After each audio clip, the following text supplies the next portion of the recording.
የኤርትራ ወታደሮች በአስቸኳይ ከግዛቴ እንዲወጡ ስትል ኢትዮጵያ አሳሰበችም። ከውጭ የሚገባና በሀገር ውስጥ እየተመረተ ያለው የዘይት ጉዳይ ወዴት እየሄደ ይሆን? ዜጎች በዘይት እጦት እየተፈተኑ መሆናቸውም ተነግሯል። በአዲስ አበባ የጎዳና ስብከት ላይ አስቸኳይ እርምጃ እንደሚወሰድ ተነግሯል። የዓለምን ኤአይ እጣፋንታ የሚመራው ኢትዮጵያዊ እውቅና ተችሮታል። ወደ አፋርና ትግራይ ድንበር ያቀኑት የሃይማኖት አባቶች ምን አጋጥሟቸዋል? በምንስ ጉዳይ ወደ ድንበር አቀኑም? የመጽሐፉ ርዕስ ለምን 23 ተባለ ስንልም እንጠይቃለን። አውሮፓ ያለ ሩሲያ ህልውና የላትም ሲሉ ፑቲን መልእክተኛ ተናገሩም። የቀብር አስፈጻሚው 40 ዓመት እስር ተፈርዶበታል። እነዚህና ሌሎችም ዜናዎች ይዘናል። ሰላም ጤና ይስጥልን፣ እንደምን አላችሁ ውድ የኢትዮጵያ ድምፅ ተከታታዮች። የኢትዮጵያ ድምፅ የካቲት 1 ቀን 2018 ዓ.ም የሀገር ውስጥና የባህር ማዶ ዜናዎች ከይሳት ጀምረን ወደ እናንተ የምናደርስ ይሆናል። ከዜናዎቻችን ጋር አብራችሁ ትሆኑ ዘንድ በአክብሮት ጋብዘናል። ቀዳሚ ወዳደረግነው ዜናችን አልፈናል። የጎዳና ሰባኪዎች ላይ እርምጃ ሊወሰድ ነው። የአዲስ አበባ አካባቢ ጥበቃ ባለስልጣን በከተማዋ በሚካሄዱ የጎዳና ላይ ስብከቶች አማካኝነት የሚፈጠርን የድምጽ ብክለት ለመቆጣጠር ጥብቅ እርምጃ ሊወስድ እንደሆነ አሳውቋል። የባለስልጣኑ ስራ አስኪያጅ ዲዳ ድሪባ ተቋሙ ክልከላ የሚያደርገው በስብከቱ ይዘት ሳይሆን በድምጽ መጠኑ እንደሆነ ጠቅሰው ድምጹ በሕግ ከተፈቀደው መጠን በላይ ሆኖ ከተገኘም ተገቢውን እርምጃ ይወሰዳል ብለዋል። ይህ ውሳኔ የተላለፈው የጎዳና ላይ ስብከቶች ከፍ ባለ ድምጽ መስማት በአካባቢው ነዋሪዎች ላይ ተገልጋዮችም የሚፈጥረውን ረብሻ ለመከላከል መሆኑም ታውቋል። በአሁኑ ወቅት ግንዛቤ የመፍጠር ስራዎች እየተከናወኑ ያሉ መሆናቸውን ስራ አስኪያጁ ተናግረው ምክርና ትምህርት በማስተካከል ከሆነም ተቋሙ በተሰጠው ኃላፊነት መሰረትም እርምጃ ይወስዳል ብለዋል። ከድምጽ ብክለት ቁጥጥር በተጨማሪ በጎዳና ላይ ስብከቱ ምክንያት የሚፈጠር አለመግባባትና ግጭት በተደጋጋሚ እንደሚስተዋል ስለ አስኪያጁ አንስተው መሰል ችግሮች እንደሚፈጠሩ የህግ አስከባሪ አካላት ጥብቅ ቁጥጥር ያደርጋሉ ብለዋል።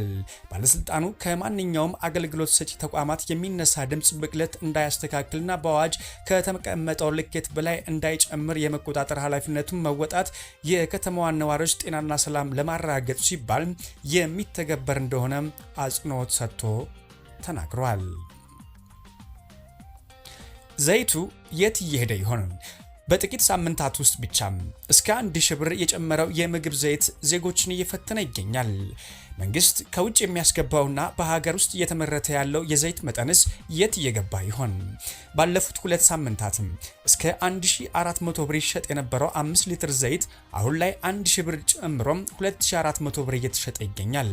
ይህ ከፍተኛ የዋጋ ጭማሪ ከጅምላ ከፋፋዮች አንስቶ እስከ ቸርቻሪዎች ድረስ የተያያዘ መሆኑን ተመላክቷል።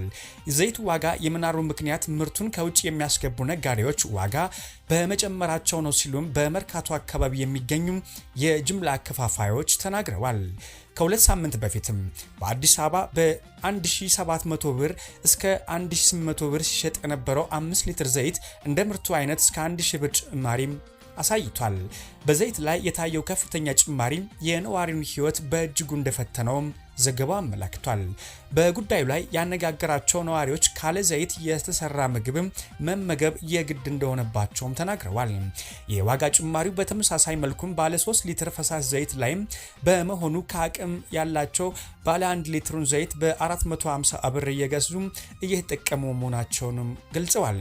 አስመጪዎች እንደገለጹት ከሆነ ለምርት መወደድ ዋና መንስኤ የውጭ ምንዛሬ እጥረትና ለተለያዩ የስራ እንቅስቃሴዎች የሚያወጡት የዋጋ ጭማሪ መሆኑንም ተናግረዋል። ስማቸው እንዳይገለጽ የጠየቁ አንድ የዘይት አስመጪ በሙሉ አቅም ምርቱን እንዳላስገባ በቂ ዶላር አላገኘውም ሲሉም ተናግረዋል። አስመጪዎቹ ይህንን ቢሉም ጠቅላይ ሚኒስትር አብይ አህመድ ግን በታሪክ ኖሮ የማያውቀውን የውጭ ምንዛሬ ክምችት ኢትዮጵያ አላት ሲሉ መናገራቸው ይታወሳል። አብይ አህመድ ማክሰኞ ዕለት በፓርላማ በነበራቸው ቆይታ ሀገሪቷ አሁን ያላት የውጭ ምንዛሬ ክምችትም ከሌላው ጊዜ ሲነጻጸር ቀንና ጨለማ እንደማወዳደር ያህል ነው በማለትም ገልጸው ነበር። ይህ ጉዳይ የሚከተለውን የአዲስ አበባ ንግድ ቢሮ ዋጋው ለማረጋጋትም ለ242 ነጋዴዎች ነፃ የሽያጭ ቦታዎች በመስጠትና 5 ሊትር ዘይት ተጠቃሚ ጋራ በ1400 ብር እንዲደርስ እያደረገ መሆኑን ተናግረዋል። በቢሮ የቀረቡት እነዚህ የንግድ ቦታዎችም በከተማዋ 119 ወረዳዎች ላይ የተከፈቱ መሆናቸውንም ንግድ ቢሮ ገልጿል። የኤርትራ ወታደሮች ከግዛቷ እንዲወጡ ኢትዮጵያ አሳሰበችም። የኢትዮጵያ የውጭ ጉዳይ ሚኒስትር ጥር 30 ቀን 2018 ዓ.ም ለኤርትራ መንግስት በጻፈው ደብዳቤ የኤርትራ ሰራዊት በሰሜን ምስራቅ በኩል የኢትዮጵያን ሉዓላዊ ግዛት ጥሶ መግባቱን ገልጿል። ድርጊቱንም ፍጹም ወረራ በማለት የገለጸው ሚኒስቴሩም ኤርትራ ወታደሮቿን በአስቸኳይ እንድታስወጣም ጠይቋል። በተጨማሪም ኤርትራ በስም ያልተጠቀሱ ነገር ግን ፋኖና ህወሓት እንደሆኑ የሚገመቱ አማጺ ቡድኖችን በወታደራዊ ቁሳቁስ ትረዳለች ሲልም ወንጅሏል። ኢትዮጵያ ውጥረቱን በሰላማዊ መንገድ ለመፍታት ፍላጎት እንዳላት የገለጸች ሲሆን ኤርትራ ወታደሮቿን የምታስወጣ ከሆነ በሚከተሉ ጉዳዮች ላይ ለመደራደር ዝግጁ መሆኗን ገልጻለች። የባህር በር ጉዳይ አንደኛው ነው። በአሰብ ወደብ በኩልም ስላለው የባህር መዳረሻ የጋራ ጥቅም፣ ሌሎች አጠቃላይ የሁለቱን ሀገራት ግንኙነት የሚመለከቱ ጉዳዮችም በመግለጫው ተጠቅሰዋል። ደብዳቤው በውጭ ጉዳይ ሚኒስትር ዶክተር ጌዲዮን ጢሞቴዎስ የተጻፈ መሆኑም የተረጋገጠም ሲሆን እስካሁን ከኤርትራ ወገን የተሰጠ ይፋዊ ምላሽ ግን የለም። የኢትዮጵያ መንግስት የግጭት አዙሪት በዲፕሎማሲ ማብቃት አለበት የሚል አቋም ቢኖረውም አሁን እየታየ ያለው ወታደራዊ እንቅስቃሴ ግን ጸብ ጫሪ ነው ማለቱን ቢቢሲ ዘግቧል። ወደ አፋርና ትግራይ ድንበር ያቀኑት የሃይማኖት አባቶች ምን አጋጠማቸው? ከትግራይ ሁሉም የሃይማኖት ተቋማት የተውጣጡ የሃይማኖት አባቶች ትናንት ጥር 30 ቀን 2018 ዓ.ም ከመቀለ ከተማ ወደ ትግራይና አፋር ድንበር ድረስ ተጉዘው ነበር። የሃይማኖት አባቶቹ ቦታው ላይ ሆነው በሰጡት መግለጫ የጉዟቸው ዋና ዓላማ በትግራይ ኃይልና ሰራዊት ሰላም ትግራይ ላይ ሀራ መሬት ብሎ ራሱን በሚጠራው ታጣቂ ኃይል መካከል ሰሞኑን ውጊያ መካሄዱን ተከትሎ ዘላቂ እርቅ እንዲወርድ ለመለመንና ለመገሰጽ ነበረም ተብሏል። የሃይማኖት አባቶቹ የታጣቂ ኃይል አመራሮችን አግኝቶ ለማነጋገር ያደረጉት ሙከራ እንዳልተሳካ ቦታው ላይ በመሆን የሰጡት መግለጫም አስረድተዋል። የሃይማኖት አባቶቹ ተስፋ ባለመቁረጥ የእርቅ ጥረታቸው አጠናክረው እንደሚቀጥሉም ተናግረዋል። ሰራዊት ሰላም ትግራይ ሀራ መሬት ብሎ የራሱን የሚጠራው ታጣቂ ኃይል ይህን መረጃ እስከተጠናቀረበት ጊዜ ድረስም ስለ እርቅ ሂደቱና ጥረቱ ይፋዊ የሰጠው መግለጫ የለም። የታጣቂ ኃይሉ ከፍተኛ አመራሮች በግላቸው የማህበራዊ ትስስር ሚዲያ ገጽ የዘገየ ለአንዱ ወገን ያደላ እጃችሁን ስጡ ለማለት ያለም በማለት በማጣጣልም ጽፈዋል። ራሱን ከኮር በላይ አመራር ብሎ የሚጠራው ከህወሓት አመራር የተጠበቀ ኃይል አማሮ ነው በረሃ ለመውጣትና ጠመንጃን ለማንገብ የተገደደው። የሃይማኖት አባቶቹ እኛን ሳይሆን መቀለ ለሚገኘው ይህን ኃይል ነው ተው ብለው መለመንና መገሰጽ ያለባቸው በማለትም ጽፏል። የትግራይ ሰላምና ጸጥታ ቢሮ የሃይማኖት አባቶች የእርቅና የተግሳጽ ጥረት ሙከራ ለመሳካት ተከትሎም ባወጣው መግለጫ የሃይማኖት አባቶች ጥረትና ድካም በማድነቅና በሚገጥማቸው እንቅፋቶች ሳይደናቀፉ ያለመታከት የጀመሩት የሰላም ጥረት አጠናክሮ እንደሚቀጥሉ በመማጸንም የእርቅ ጅማሬው እንዲሳካ ግማሽ መንገድ ተጉዘን እንደግፋለን ሲልም ባወጣው መግለጫም አሳውቋል። የኢትዮጵያ ድምፅን ያደመጣችሁ ትገኛላችሁ። የዓለምን የኤአይ ወይም አርቲፊሻል ኢንተለጀንስ ጣፋንታ የሚመራው ኢትዮጵያዊ እውቅና ተሰጠው። ከሃርቫርድ እስከ ኦክስፎርድ፣ ከማይክሮሶፍት እስከ የተባበሩት መንግስታት ድርጅት ዓለምን እያስጨነቀና እያስደነቀ ያለውን የሰው ሰራሽ አስተውሎት ጉዳይ የሚመራና አቅጣጫ የሚያሳይ ኢትዮጵያዊ መሆኑን በተባበሩት መንግስታት ድርጅት ከፍተኛ ወንበር ተሰይሟል። የተባበሩት መንግስታት ድርጅት ዋና ጸሐፊ አንቶኒዮ ጉተሬስ ባስተላለፉት ውሳኔያቸው ዶክተር ግርማው አበበ ከዓለም ዙሪያ የተውጣጡ 40 ታዋቂ ምሁራን በመምራትና በማስተባበር የቴክኖሎጂውን ቀጣይ አቅጣጫ እንዲወስኑ ሾማቸዋል። የዶክተር ግርማው የጥበብ ጉዞ ማይክሮሶፍት በኤአይ ፎር ጉድ ላቦራቶሪ ውስጥ ዓለም የሚለውጡ ምርምሮችን መርቷል። ለቀጣዮቹ 3 ዓመታት ይህንን ወሳኝ ተቋም የሚመሩት ዶክተር ግርማው ቴክኖሎጂው ለሰው ልጅ ሰላምና እድገት እንዲውል በማድረግ ረገድም የዓለም መሪ ሚናም ይጫወታሉ ተብሎም ይጠበቃል። የመጽሐፉ ርዕስ ለምን 23 ተባለ? ባለፈው ሳምንት 23 የተሰኘ መጽሐፍ ተመርቆ ለንባብ በቅቷል። መጽሐፉ ከአዲስ አበባ ተነስቶ በሱዳን በሊቢያ አድርጎ ወደ አውሮፓ የተሻገረ ወጣት የስቃይና የስኬት ታሪክም ያስቃኛል።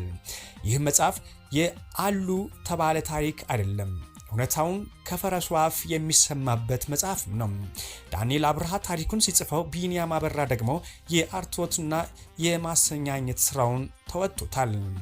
ይህ 262 ገጾች ያሉት የዳንኤል የስደት ታሪክ ከሊቢያ እስከ ቤት ድረስም ከአይኤስ ጭፍጨፋ ከጀልባ መገልበጥ የሚያመልጥባቸው አጋጣሚዎችም ይዳስሳል።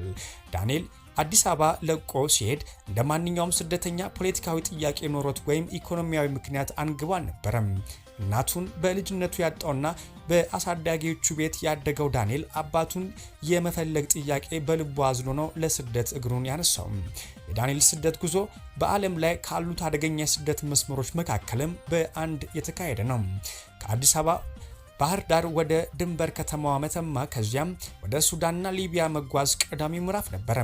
ዳንኤል በስደት ውስጥ መተሳሰብን፣ ፍቅርን ብቻም ሳይሆን ጭካኔም ተመልክቷል። በህመም በረሃብ ወቅት መተሳሰብና መተዛዘን እንዳለ ሁሉም በሌላ ወቅት ደግሞ የራስን ነፍስ ብቻ ለማትረፍ ሌላውን ጨፍልቆ ማለፍ በሊቢያ በረሃ ውስጥ በጉልህ ተመልክቷል። አንዳንዴ ራስን ለማዳን አንዱ አንዱን ረግጦ የሚያልፍበት አጋጣሚም አለ።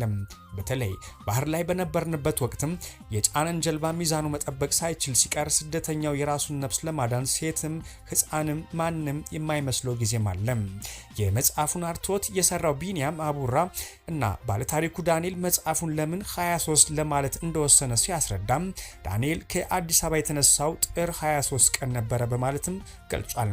እንደዚሁም በሊቢያ በረሃም ስደተኞቹ ፒክአፕ መኪና ላይ ሲጫኑ የነበሩትም 23 እየሆኑ እንደነበረ በመጽሐፉ ላይ ጠቅሷል። የኢትዮጵያ ድምጽ ወደ ውጭ ዜናዎች አልፏል። አውሮፓ ያለ ሩሲያ ህልውና የላትም ሲሉ የፑቲን መልእክተኛ ተናገሩ። በአውሮፓና በሩሲያ መካከል ያለው የጦዘ ግንኙነት ወደ አዲስ ምዕራፍ እየተሸጋገረም ይመስላል። የሩሲያ ቀጥተኛ ኢንቨስትመንት ፈንድ ዋና ስራ አስፈጻሚና የፑቲን የቅርብ መልእክተኛ የሆኑት ክሪል ዲሚትሪየቭ አውሮፓ በቀጣይ ለመዝለቅ የሩሲያ ድጋፍ የንግድ እንደሚያስፈልጋትም በድፍረት ተናግረዋል። ዲሚትሪቭ ይህንን አስተያየት የሰጡትም ፎሬን ፖሊሲ መጽሔት አውሮፓ ፊቷን ወደ ፑቲን ለማዞር እየተዘጋጀች ነው በሚል ርዕስ ካወጣው ትንታኔ በኋላ ነው። በዘገባው መሰረትም የአውሮፓ መሪዎች ከሩሲያ ጋር ያላቸውን ፍጥጫ መልሰው እየፈተሹት መሆኑንም ተመላክቷል። የአውሮፓ ምክር ቤት ፕሬዝዳንት አንቶኒዮ ኮስታ ጥር 19 ቀን 2018 ዓ.ም እንደ አውሮፓውያን አቆጣጠር ማለታችን ነው ለጋዜጠኞች በሰጡት መግለጫ ላይ አውሮፓውያን ከሩሲያ ጋር ወደ ድርድር ጠረጴዛ መምጣት አስፈላጊ ሊሆን እንደሚችልም ጠቁመዋል። ይህ ንግግር አውሮፓ ከዩክሬን ጦርነት በኋላ ከያዘቻቸው ጠንካራ አቋም የመለሳለስ ምልክት ተደርጎም ተቆጥሯል። በመጨረሻ ቀብር አስፈጻሚው 40 ዓመት እስር ተፈርዶበታል። በአሜሪካ ኮሎራዶ ግዛት አስክሬኖች ላይ ብዝበዛ ሲፈጽም ነበር የተባለው የቀብር አስፈጻሚ ድርጅት ኃላፊ የ40 ዓመት እስራት ተፈርዶበታል። ዘ ሪተርን ቱ ኔቸር የተባለው ቀብር አስፈጻሚ ድርጅት ለሟቾች ቤተሰቦች ሐሰተኛ የአስክሬን አመድ እየሰጠ እንደነበረም በክሱ ተነስቷል። በድርጅቱ ውስጥም 189 አስክሬኖች መገኘታቸውም ነው የቢቢሲ መረጃ የሚጠቁመው። ውድ የኢትዮጵያ ድምጽ ተከታታዮች የኢትዮጵያ ድምጽ ለየካቲት 1 ቀን 2018 ዓ.ም ያዘጋጃቸው የሀገር ቤትና የባህር ማዶ ዜናዎች እነኝን ይመስላሉ። ከዜናዎቻችን ጋር አብራችሁ ስለነበራችሁ ከልብ እናመሰግናለን። ሰላምን ተመኘን።